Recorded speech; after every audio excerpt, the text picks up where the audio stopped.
Welcome, everyone. Welcome to Kada, where we believe that everyone has an amazing story. And what an amazing story we have for you today. On the show today, we have Joanne Conger. Joanne, thank you so much for joining us today. Joanne is currently the manager of media and development at the Awareness, Courage, and Love Global Project. She also has spent 10 years working with TED and is a TEDx organizer who has brought together many, many wonderful people to share their stories. She currently teaches nonprofit management at the Everett Community College, and she served as an exec in 3 counties in Washington State. And has served at multiple nonprofits. She's one of the most authentic, sincere, and warm people, and I hope that you get the opportunity to meet her some point in your life. Oh, Julie, yes, thank you very much. That was lovely. Nice to be here. Thanks for having me. Awesome. Joanne, can you start by telling us a little bit about yourself and your journey so far?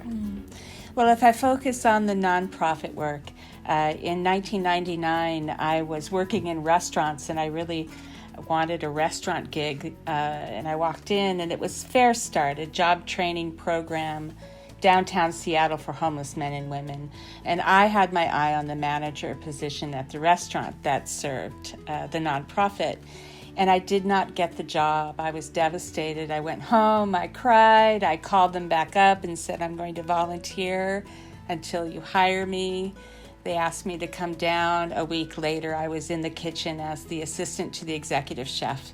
And that really started my nonprofit work because from there, they put me into the development department with an incredible development director that grew that organization from $20,000 down in the bank to now it's just multi-million-dollar organization that helps hundreds and hundreds of homeless people.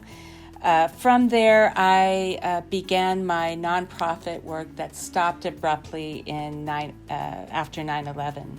I had no education whatsoever, and I was working for Noel House, Rose of Lima, the Women's Referral Center, all providing homeless services to women in downtown Seattle. And I just did not have the skill sets to be able to meet that challenge. So I left my job and I went to Everett Community College. I'd never been to college before and started that education that took me to the next corner up the street, which was Western Washington Human Services degree. And then from there, Seattle University in their master's in nonprofit leadership. And that's right after that, I got my first executive director position for an organization that took nonviolent communication into Washington state prisons. So that's how I just that was a 3 or 4 or 5 year period of time. And then from there, I've just worked different positions and taken different opportunities. And now I find myself with the Awareness, Courage, and Love Global Project, which is incredibly meaningful to me. And I'm thrilled to be there. So that's me. Perfect. Is there any specific event in your life or, any set of maybe literature or anything that influenced you to go down this path? What an interesting question. I've always been a helper since I was a child, so it was very easy for me to step into nonprofit work. There was a song by Emmylou Harris that said, what would you do if pieces of the sky were falling in your neighbor's yard, but not on you? And that was really meaningful to me. I played that song forever. It was like, we're really lucky where we are. And a lot of people aren't. And I served at Seeds of Compassion, which was an event, a 5-day event that brought the Dalai Lama to Seattle in 2008. And I was one of the lead volunteers for that project. And it changed my life. I was working for the city of Seattle at the time on the 60th floor, where you could look down on the city, and the people we served were 60 floors down, and that made all the sense in the world, only it didn't. And so after that event, and I had this opportunity that was just bizarre, to put both of my hands on the back of the Dalai Lama. And I'm not a particularly spiritual person, but when that happened, when both of my hands went on his back, there was this electricity that I couldn't deny it. And at that moment, I just wanted to dedicate myself to positions and jobs and work that really helped create the conditions for people to be successful and to thrive and to feel loved and that they feel that they belong in their community. So that became the focus of the work that I did. And that was a hard turn. You're on one path and suddenly you realize, like, well, yeah, I really want to do the good works, but is this it? Helping homeless people? Is that the good works that I'm supposed to be doing? And because it feels good to do that work and to make sure that people are housed and healthy. But there was something in the work that Mavis Sai, who is the founder of the organization I work with now, Awareness, Courage, and Love Global Project, that really pulled me to understand that where I could be best was helping people connect to each other in a safe environment that allows them to feel comfortable sharing the most vulnerable parts of themselves. And that's what happens in the meetings that ACL conducts all over the world. We have meetings that are literally on every continent. And as I've been with them for the last year, I just feel more and more that the answer is that connection, is providing connection for each other. So that's kind of a winding road to say I started in homelessness services, where many people feel disconnected, and that's a large part of the problem. Just trying to address the problem of homelessness is that lack of connection and community that people have or don't have. And with the work that we do with ACL, it's just all about assuring that people have the opportunity, if they want to reach out to the world in these hour-and-a-half meetings that don't require anybody to do much of anything but be present and to participate in the way that they need to. It changes lives. It, hands down, changes lives. So. What an incredible story. Oh my God, the Dalai Lama. Oh gosh, that itself, like, that's incredible. He's and, really like, cool. He's a cool guy. And a lot of people seek, what in spiritual language would be termed realization. And what you're describing is something like that, right? Like you got to know your life's purpose. Yeah. And it was like this completely out of the point. Blue, completely unexpected. I was kind of cranky that day, actually. It's like, what am I doing? Fantastic. Who is this guy? Why am I here? It's hot. That's fantastic. Thank you for sharing that. Sure. So on a day-to-day basis, right, like we all have sort of our passion and we're all working, in some capacity towards fulfilling our purpose or passion or whatever it is. But like for you, what do you love about the work that you do, right? Like what makes it so satisfying and rewarding? To be in the position of providing the conditions where people can thrive is sacred work. I can't imagine spending a life doing anything else. I don't know why I'm particularly good at it. I don't know why it feeds me in a way that very little else can. But I'm compelled to do it. It brings me great joy when you know you've done it. When you see the face of somebody change, where they go from being bereft to having hope, And that hope is being generated within themselves, not from any exterior, but when you really show somebody that they have the power within themselves to make the changes that they need, it's it's pretty big. It feels pretty big. Well, first, thank you for all that you do. It makes a huge difference, and I wish we all have a small part to play, and if we all did our small parts, I think the world can truly be a much, much better place. And it's just so cool that you're doing it, you're walking your talk, and you are definitely an inspiration for many. So, we've all been through a really rough 12 to 13 to 14 months. I think, it's terrible. A lot of people lost their lives. I mean, it's saddening. But as we've seen with the history, right, like evolution of mankind, it's these intense events that kind of brings about some significant change. And in that context, I think the world is at the precipice of exponential change. It has been, but I think COVID is sort of accelerating it. And in general, sort of there's tremendous opportunity waiting to be tapped into. How do you envision sort of the nonprofit realm evolving in the next 3 to 5 years in that context? I think it's really critical that leaders of nonprofits understand that everything is different. And a lot of nonprofits really rely on everything being fairly the same. Most midline large nonprofits really have a specific way of running. Smaller nonprofits can be more nimble during this time.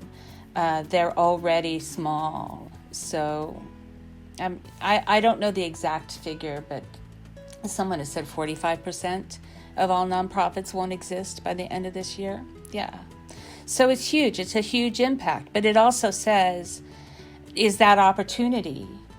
Can we have the opportunity of collaboration and understanding that maybe we had too many nonprofits as well? Is that spreading the wealth in a way that's very difficult for anybody to survive? I don't know the answer to that question. I know that we have to remain relevant within our communities, within the global world. How are we remaining relevant as nonprofit organizations? Boards of directors have to really step up. We've gone through a long time of boards being pretty ineffective in a lot of nonprofit organizations. Training is one thing. I mean, some people have said it's because we lost all of the what we call the critter clubs, which is the Elks clubs and the Lions clubs that really allowed people to understand public service and also learn how to run a meeting, which is a simple thing. But if someone doesn't know how to run that meeting, that nonprofit could fail, so it's that kind of seriousness. And nonprofit boards, this is the time for the nonprofit boards to step up and to serve as staff members that may not be there anymore for a while as they get their ducks back in order. ACL Global is a relevant organization because it's addressing exactly what you're saying. The pandemic has separated us even further, even though it's so easy now for us to connect. Zoom, how many Zoom meetings does one person have in a day? I think my max is 6. I've had 6 in one day, and that's just wrong. That's just wrong. So that connection, being able to make sure that people have these personal, very meaningful, authentic, vulnerable connections, so then we can meet the needs of our communities head on because we know each other, we've been vulnerable to each other, we're stronger because of it. I mean, those grassroots organizations, I think, are going to be answering the call more than the larger nonprofits for a while. I'm a little afraid.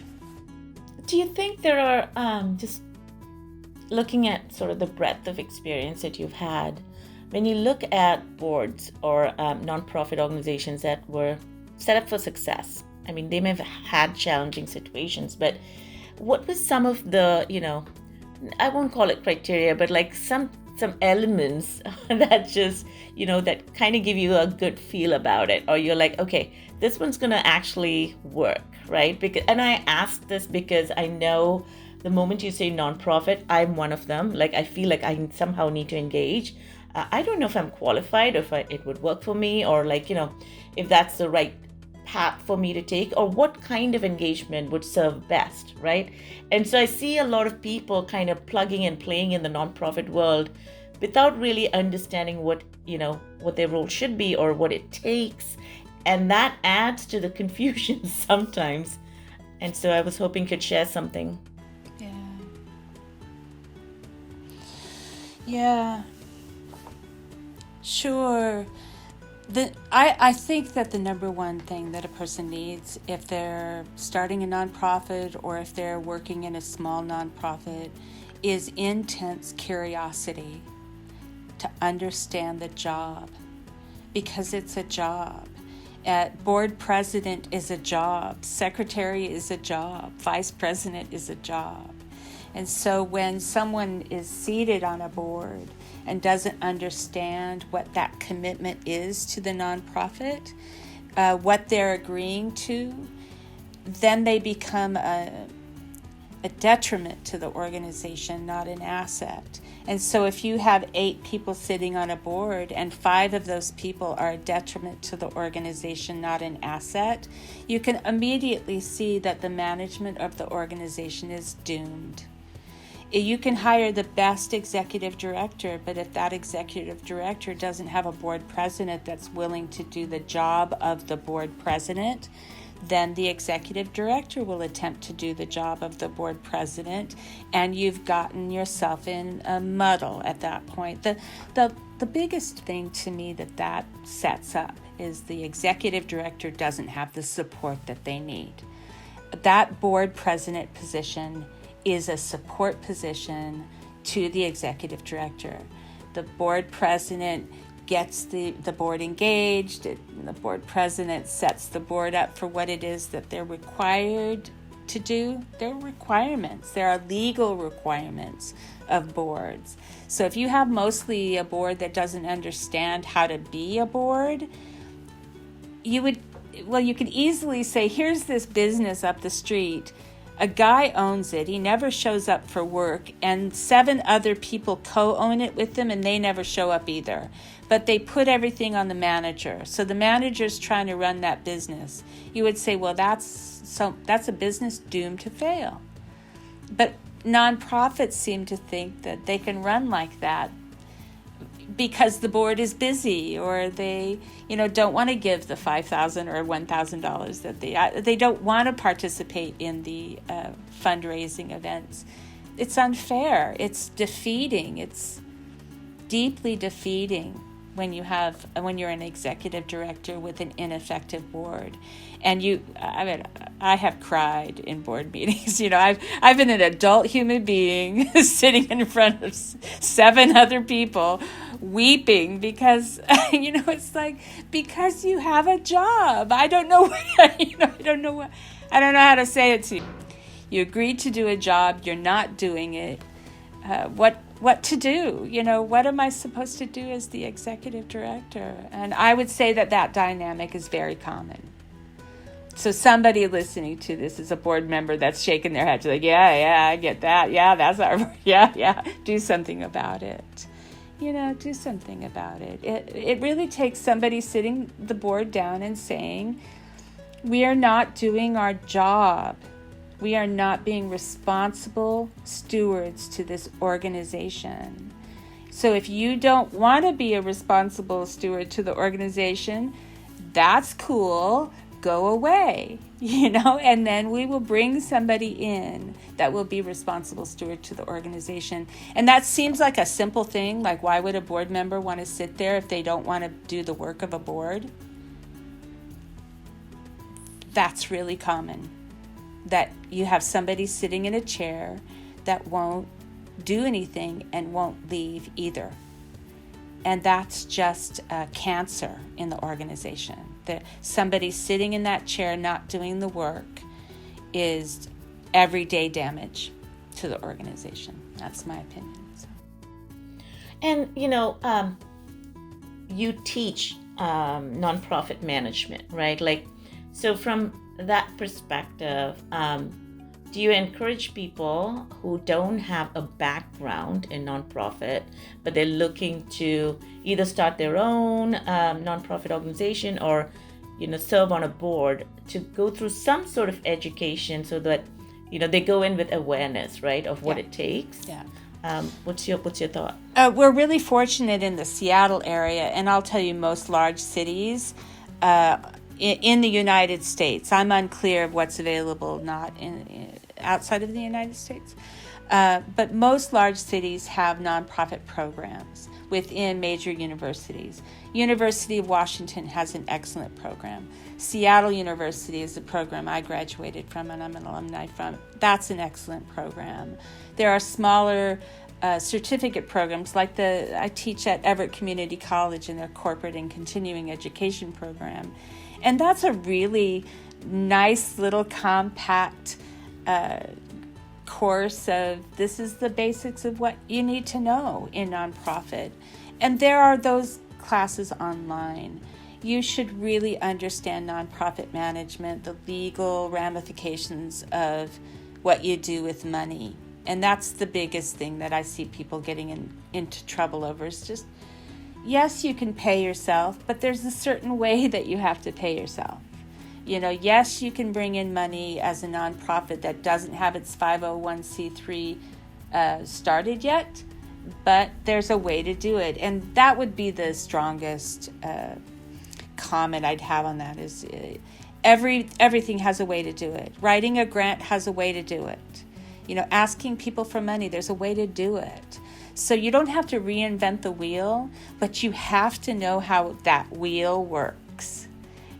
So that's where the curiosity comes in. And most nonprofits are started because someone has this huge heart for something. I love box turtles. I love box turtles so much that I'm going to give up my job at Microsoft and I'm going to spend my millions of dollars saving the box turtles. And they don't really consider that maybe they have enough money for their nonprofit to run just fine. But that's not really the gig. The gig is it doesn't belong to you. You start a nonprofit, it doesn't belong to you. You raise money, that money doesn't belong to you. You get a building, that building doesn't belong to you. It belongs to the nonprofit and the community that you're setting up that nonprofit in. And at any moment, your board could say, it was great, you founded this organization, awesome work for the last 10 years, there's the door. Leave your keys on the desk. It's like, because it doesn't belong to you. So over and over again, it's like you're getting into the work because you love it. Starting a nonprofit can be just a lovely, wonderful experience.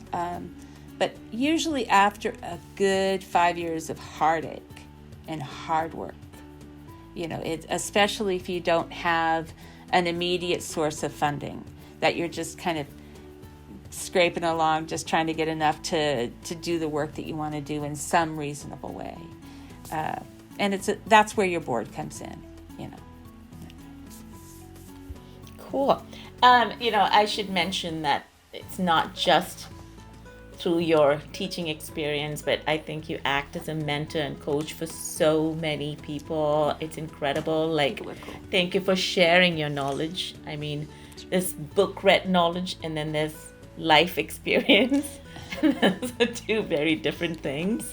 I just don't know how you find the time to do it, or just it's just incredible. I think you are just this walking encyclopedia of nonprofit management. You're so kind. Thank you.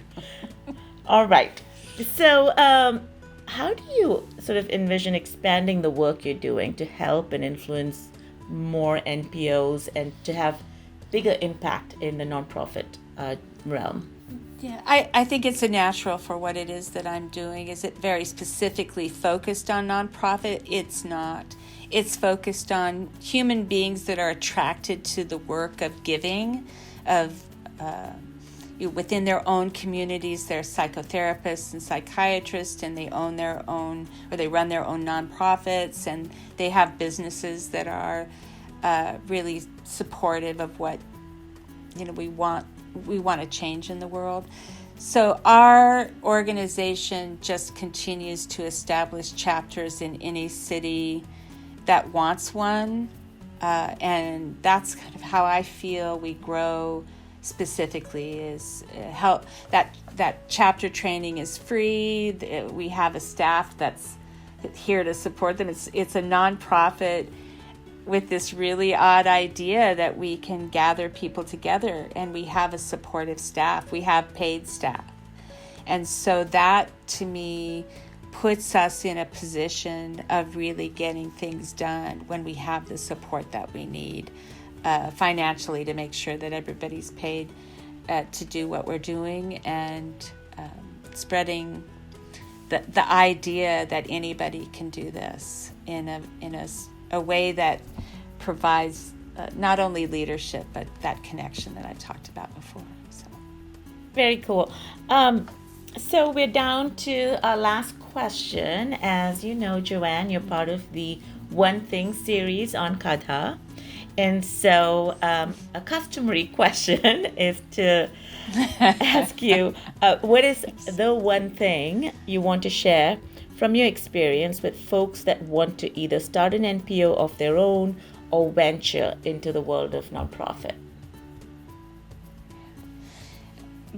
Go in with the idea that you will need to collaborate, that you're looking for relationships. You're not looking to establish your nonprofit. You're looking for the relationships that you're going to need to make sure that nonprofit is successful.